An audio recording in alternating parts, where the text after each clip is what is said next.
ઠંડીની સિઝન હોય ને ત્યારે ભરપૂર લીલા ધાણા માર્કેટમાં જોવા મળે છે, પણ જેવી ગરમીની સિઝન શરૂ થશે કે આ બધી જ ધાણા ભાજી છે તે છુમંતર થઈ જશે અને મળશે તો પણ એટલી સારી નહીં મળે અને ખૂબ જ મોંઘી મળે છે. તો આજે આપણે લીલા ધાણાને 1 વર્ષ સુધી આપણે સાચવી શકીએ અને એ પણ ફ્રીજના ઉપયોગ વગર સાચવી શકીએ અને આ જ કલરમાં આપણે આખું વર્ષ તેને રાખી શકીએ અને પરિણામે તેને આપણે શાક, દાળ કે ચટણીમાં વાપરી શકીએ. તેના માટે આપણે જુદી જુદી 3 રીત જોવાના છીએ. તો ચલો મારી સાથે ધાણાને આપણે 1 વર્ષ સુધી કઈ રીતે સાચવી શકીએ અને તેનો પૂરા વર્ષ દરમિયાન ઉપયોગ કરી શકીએ. તો જેમના માટે આપણે અહીંયા ધાણા લીધા છે. તમારે જેટલા સ્ટોર કરવા હોય તેટલા લઈ લેવાના અને પછી તેને જે મોટી દાંડીનો ભાગ હોય ને તે હટાવી દેવાનો છે. એટલે કે થોડી નાની દાંડી હશે ને તે ચાલશે, પણ મોટી એકદમ જાડી દાંડી હોય ને તેને કાઢી લેવાની.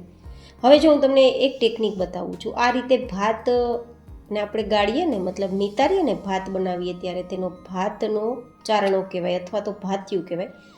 તેને તમે આ રીતે ઉપયોગમાં લઈ શકો છો, જેનાથી મોટી દાંડી તમારી બધી જ બહાર નીકળી જશે અને નાની દાંડી સાથેના પાંદડા ઉપર રહી જશે. તમે પોતે કરતા હોય ને તો તમારે પ્રોસેસ કરવાની નથી. આ પ્રોસેસ તમે તમારા બાળકો પાસે કરાવી શકો છો, જેથી તેમના ફ્રી ટાઈમમાં તેમને આવું બધું નવું શીખવા પણ મળશે અને એમને નવી એક્ટિવિટીઝ કરવાથી મજા પણ આવશે અને તમારું કામ પણ સરળ થઈ જશે. તો આ રીતે આપણે તેને પાંદડા અને થોડી નાની દાંડી અલગ કરી લઈશું. તો હવે આપણે જોશું પહેલી પ્રોસેસ. તો પહેલી પ્રોસેસ જોવા માટે આપણે એક પ્લેટમાં આ રીતે થોડા પાતળા પાતળા પાથરી દઈશું. આજે આપણે જુદી જુદી 3 રીતે ધાણાને કઈ રીતે સ્ટોર કરવા, કઈ રીતે સાચવવા તેની રીત જોશું, જે તમને ખૂબ જ ઉપયોગી બનશે. તો આ રીતે ધાણાને પાથર્યા બાદ હવે તમે તેને પંખા નીચે અથવા તો જ્યાંથી સીધો પવન આવતો હોય ત્યાં સૂકવી શકો છો. આપણે ધાણાને સીધો તડકામાં નથી સૂકવવાના, નહીં તો શું થશે, તેનો કલર થોડો ડાર્ક આવી શકે છે. તો આપણે આ જ કલર સાથે આખું વર્ષ ધાણાને સાચવવા હોય તો આપણે કાં તો પંખા નીચે કાં તો સીધા હવામાં સૂકવી શકીએ છીએ. જોકે આ જ રીતે આપણા વડીલો છે તે ધાણા ભાજીને, મેથીને સ્ટોર કરતા અને આખું વરસ યુઝ કરતા.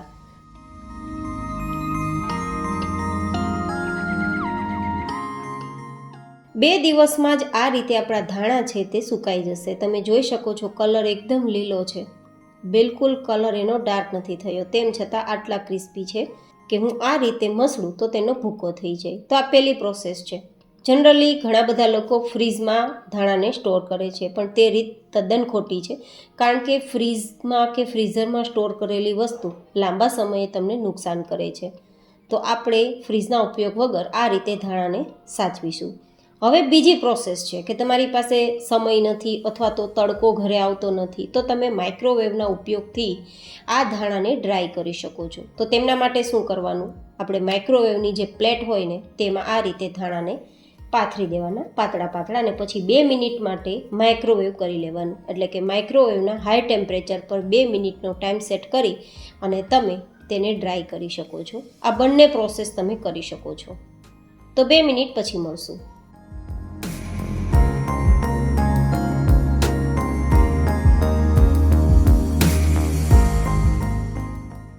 2 મિનિટ પછી તમે જોઈ શકો છો એકદમ ક્રિસ્પી થઈ ગયા છે. જો ના થયા હોય તો ફરીથી થોડો તમારે ટાઈમ માઇક્રોવેવ કરી લેવાનું, એકદમ સરસ ક્રિસ્પી થઈ જશે. અત્યારે તમે જુઓ આ રીતે આપણે મસળશું તો ભૂકો થઈ જશે. મતલબ આ બંનેમાંથી કોઈ પણ એક રીત તમે અપનાવી શકો. હવે ત્રીજો પ્રશ્ન એ થશે કે માઇક્રોવેવ નથી અથવા તો ઘરે તડકો પણ નથી આવતો અથવા તો કોઈને કોઈ રીતે તમારી પાસે સમય નથી કે તમે આ કરી શકો, તો તમારે સીધી કડાઈ લેવાની અને કડાઈને તમારે થોડી મીડિયમ ગરમ કરવાની, ગેસની ફ્લેમ ધીમી રાખવાની અને પછી આ રીતે થોડા ધાણાને પાથરી દેવાના. એકદમ વધારે નથી પાથરવાના, એક ધાણાના લેયર્સ ઉપર બીજા ધાણાની લેયર્સ ના થવી જોઈએ, એકદમ પાતળા પાથરવાના. અને પછી એકદમ કડાઈ ગરમ થાય ને પછી ગેસની ફ્લેમ બંધ કરી દેવાની ને થોડી વાર માટે ચલાવવાની. જો ગેસની ફ્લેમ હાઈ હશે ને તો ધાણા બળી જશે, પણ એકવાર કડાઈ ગરમ થઈ ગયા બાદ ગેસની ફ્લેમ બંધ જ કરી દેવાની અને પછી ગરમ કડાઈ હશે ને થોડી વાર આ રીતે ચલાવશો ને લગભગ 1 થી 1.5 મિનિટમાં જ આપણા ધાણા ડ્રાય થઈ જશે. તો અત્યારે તમે જોઈ શકો છો કે ધાણા આપણા એકદમ ભૂકો થઈ જાય છે. મતલબ કડાઈથી પણ તમે ધાણાને ડ્રાય કરી શકો છો અને તેને સ્ટોર કરી શકો છો.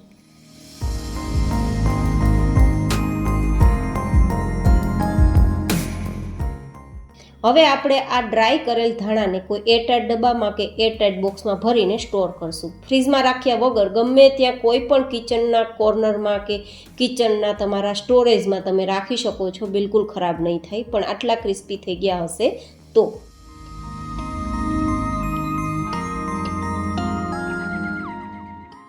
હવે તેને યુઝ કઈ રીતે કરવાના કે તે એકદમ ફ્રેશ જેવા લાગે અને એકદમ કલરફુલ લીલા લાગે. તો તેમના માટે આપણે શું કરવાનું, થોડું પાણી લેવાનું, તેમાં આપણે જેટલી આપણી ધાણા ભાજીને ફ્રેશ કરવી છે, તાજી કરવી છે, તેમાં ઉમેરી દેવાની ને 1 મિનિટ આ રીતે રાખી દેવાનું. 1 મિનિટ પછી તમે જોઈ શકો છો કે આપણા ભૂકો થતા ધાણા અત્યારે બિલકુલ ભૂકો નથી થતા અને કલર એકદમ લીલો થઈ ગયો છે. એકદમ તાજા હોય ને તેવા દેખાય છે, એકદમ નરમ પણ અને એકદમ કલરમાં લીલા પણ. તો આ રીતે તમે તમારી ધાણા ભાજીને સ્ટોર કરી શકો છો અને જ્યારે યુઝ કરવો હોય ત્યારે તમે ફ્રેશ આ રીતે પાણીમાં પલાળીને કરી શકો છો. આ રીતે ઉપયોગ કરશો ને તો તમને બિલકુલ નુકસાન નહીં થાય. પણ જો ફ્રીજમાં કે ફ્રીઝરમાં રાખીને ઉપયોગ કરશો તો નુકસાન થવાના 100% ચાન્સ છે. તો ચોઈસ તમારી પાસે છે, તમારે કઈ રીતે સ્ટોર કરવીને તેનો કઈ રીતે ઉપયોગ કરવો. તો કેવી લાગી તમને ધાણાને સ્ટોર કરવાની આ રીત, મને જરૂર બતાવજો. ફરી મળીશું એક નવી જ એન્ડ હેલ્ધી રેસીપી સાથે. ત્યાં સુધી stay healthy and stay happy.